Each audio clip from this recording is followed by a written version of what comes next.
So, what's up guys? Ako nga pala si Kimberly Hernandez and ako nga pala ang mag-introduce sa inyo sa grupo namin at bibigyan ko na rin kayo ng heads up kung ano bang mga dapat natin gawin during hiking at hindi mga dapat gawin during hiking. At pangalawa is kung ano ba dapat natin madalhin during hiking. Ngayon, i-introduce ko na sa inyo ang mga kagrupo ko. Una, si AJ Academia, Warren Cruz, Michael Salcedo at Eric Ritada. At kami nga pala ang Team Parawagan.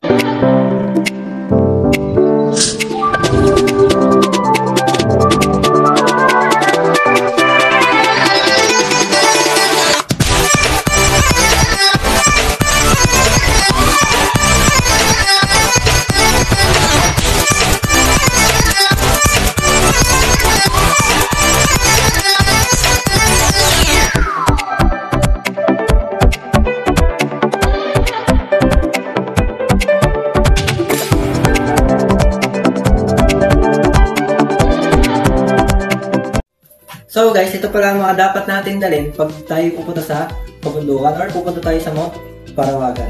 At una, dapat dalhin yan at ihanda ay ang bag. At pangalawa, para di mainitan, ang sombrero. At kailangan din natin ng isang damit para pamalit kung sakaling tayo mapawisan habang umakit tayo ng bundok. Siyempre, hindi mawawala ang pagkain. Siyempre, kailangan to para hindi ka magutom sa biyahe. Siyempre, kailangan din natin ng power bank para kung sakaling malobat yung mga dala mong cellphone o kaya camera, pwede ka mag-charge dito. At hindi rin mawawala ang pang-video para may memories ka sa kabundukan. At siyempre, kailangan din natin ng tumbler or lagayan ng tubig. Para pag tayo nauwaw, pag tayo umakyat sa kabundukan, ito ang ating gagamitin. At siyempre, hindi rin mawawala ang knife.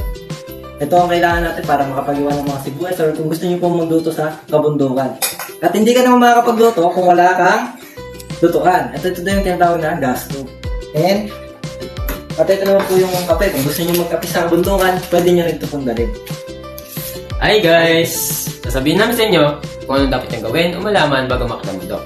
Isa sa dapat niyang gawin ay ang pagkakaroon ng tour guide. Bakit? Kasi importante ito para sa ating safety o kaligtasan bago makita ang bundok. Isa pa sa mga kailangan nating malaman ay ang mga tamang kasuotan. Dapat ang suot natin ay tama. Kailangan natin ng mga maluluwag na damit at komportable. Ganon din sa mga sapatos. Dapat ito ay magaan at madali nating maipangakyat. At isa pa sa kailangan nating malaman ay ang lagay ng panahon.